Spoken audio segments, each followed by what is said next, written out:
here on behalf of the students. This is my personal consumption. Dr. Asad Zaman, if I may, you know, correct me if I'm wrong, you were initially part of the advisory panel that the Prime Minister had. We've seen the Pakistani Prime Minister nationally and even internationally projecting and portraying and trying to teach the whole notion of Madeena itself and the role model that Madeena creates for us, not only for Muslims, for humanity in general. What is the missing link? Do you think, do we really understand what we're talking about, let alone implementing it? This is so important for my own personal consumption on behalf of the folks sitting over here.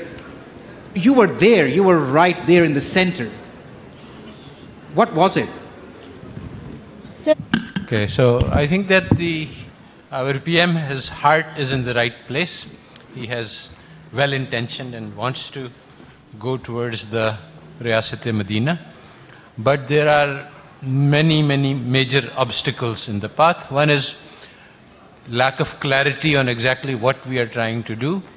Although it is true that the one aspect of the goal is a welfare state, making sure that everybody eats, everybody gets an education, everybody gets medicine, and that's definitely the first priority of an economic state. And this is definitely something which deviates radically from what the economics textbooks tell you, that your first priority should be growth.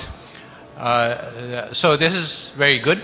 There is certain amount, but then there is huge amounts of obstacles in the path of achieving this goal. And I think that the biggest obstacle is the heritage of the colonial legacy.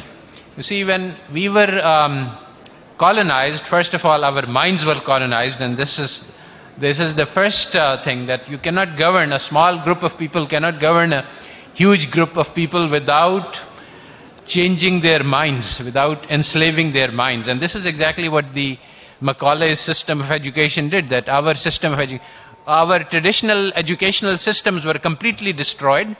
The Waqf money which was used to finance local indigenous education system was seized by the government, and today the madrasa is just a shadow of what it used to be. Our madrasa is not what Islamic education in the 1,000 years has been. And Islamic education involves full dimension of all dimensions of education. So when you restrict it to a few books, it no longer carries the vitality that is needed. So the intellectual component of the drive towards Madeena is missing, seriously deficient.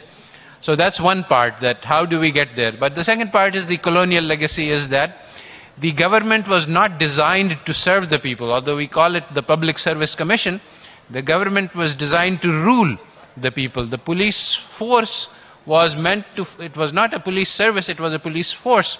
And the army was designed to make sure that there are no rebellions. And this mentality, that our bureaucrats rule us, they govern us, they extract tax from the people, from an unwilling people, they are not designed to serve.